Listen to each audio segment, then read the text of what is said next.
清空雜物就好似整理人生。上集同大家講到每樣物件都有佢嘅磁場。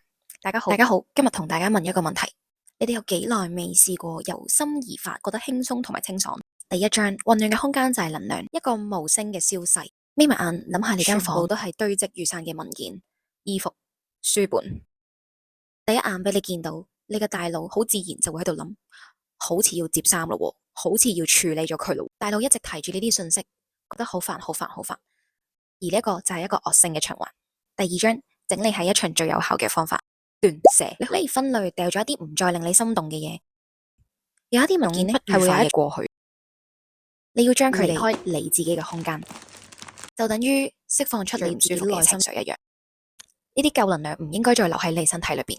一個空咗嘅櫃桶，一個整理嘅台面，就好似準備入一啲新嘅新鮮事物一樣。整理其實係一個最低成本嘅心理治療。當你清咗一個角落仔，自然就會好起嚟。你內心就好似做咗一場大掃除一樣咁樣，瞬間就會覺得輕鬆明亮。